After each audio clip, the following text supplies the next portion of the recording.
Kamu orang pernahkah terfikir apa yang akan jadi semasa Sama Olympic Village ni lepas Sukan Olimpik di Tokyo ni selesai?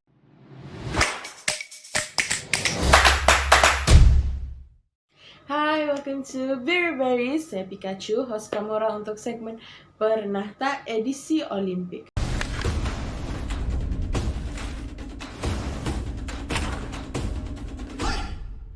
So, baru-baru ni kita semua tahu yang Olimpik 2020 baru saja berakhir 8 Ogos tu.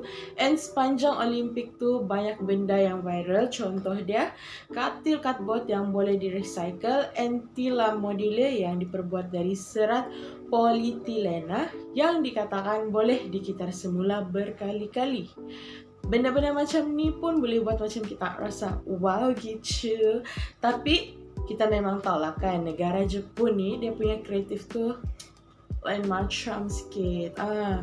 Kalau bab-bab alam sekitar lagi dia macam up sikit lah macam tu kan. Jadi kamu orang pernahkah terfikir apa yang akan jadi semasa Sama Olympic Village ni lepas Sukan Olimpik di Tokyo ni selesai?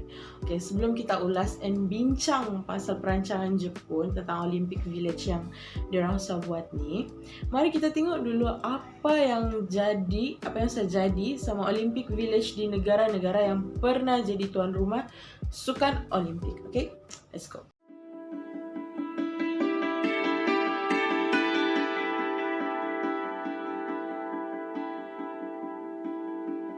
So, negara pertama yang boleh kita tengok is negara Rio de Janeiro pada tahun 2016.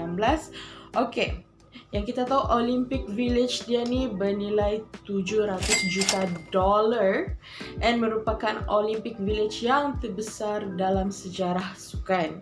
Lepas tu tempat kediaman atlet ni diubah suai jadi kondominium yang mewah yang dilaporkan kosong pada tahun-tahun berikutnya.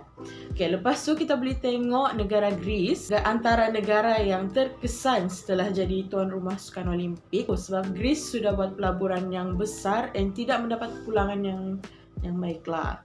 Negara Greece sudah membelanjakan 63 bilion ringgit lebih dari jangkaan asal iaitu 6.7 bilion ringgit sahaja. So macam beza dia macam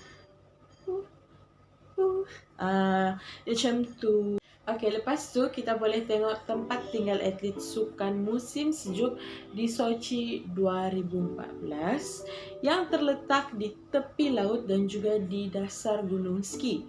Tempat ni telah dibangunkan semula menjadi pusat peranginan yang dianggarkan merupakan salah satu sukan Olimpik termahal dalam sejarah pada jumlah $50 bilion. Okay.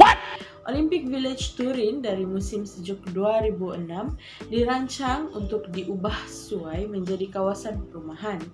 Tetapi kawasan tu jadi kosong, kawasan yang terbiar sebelum menjadi tempat tinggal lebih dari 1,000 pendatang dan pelarian Afrika yang pindah untuk menduduki kawasan perumahan tersebut. Setelah program migrasi Itali berakhir secara tiba-tiba tanpa menawarkan jalan keluar pada tahun 2016. Tidak semua sukan Olimpik menjanjikan pulangan yang lumayan.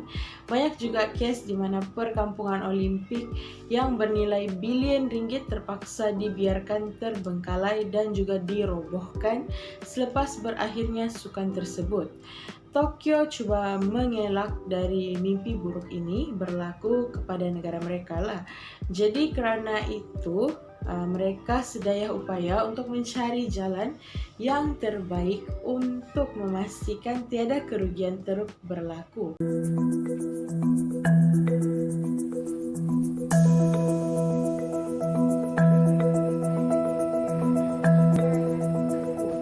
Jadi mereka merancang pelbagai cara dalam Olimpik kali ini. So Jepun merancang untuk menjadikan Olympic Village di Harumi Chuo sebagai kawasan kediaman penduduk di Tokyo kerana menganggap kawasan yang telah menjadi penempatan sementara atlet sekitar 11,000 lebih menjadi antara kawasan yang mudah untuk digunakan semula. Okay, kawasan ini mempunyai 21 bangunan yang merangkumi 3.600 unit kediaman yang mana pihak Jepun akan mengubah suai sebelum menjual pada harga bermula 49 juta yen, yaitu bersamaan dengan 1.8 juta ringgit. Selain itu, Jepun juga mempunyai Olympic Village Plaza telah dibina dengan menggunakan 40,000 keping kayu Jepun sumbangan dari seluruh negara Jepun, yang mana struktur sementara ini berfungsi sebagai pusat pertemuan atlet di Olympic Village. Okay? So di Olympic Village ni ada mengandungi kafe, bank, ruang perubatan, ruang rehat, salon rambut, ruang runcit, dan pusat media. So like so many what we say kemudahan, okay, for them. So bangunan ini akan dirobohkan dan kayu yang dipinjam dari pemerintah tempatan di seluruh negara akan diberikan semula kepada mereka.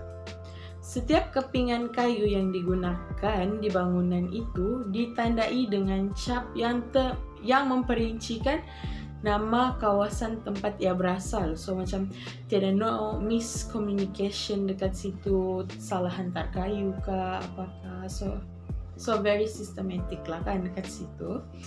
So kayu-kayu tersebut akan dijadikan sebagai warisan atau digunakan untuk kemudahan awam di daerah tersebut dan di tempat lain lah. Bangunan ni adalah sebahagian daripada rancangan penganjur Olimpik untuk mempromosikan inisiatif lestari pada sukan.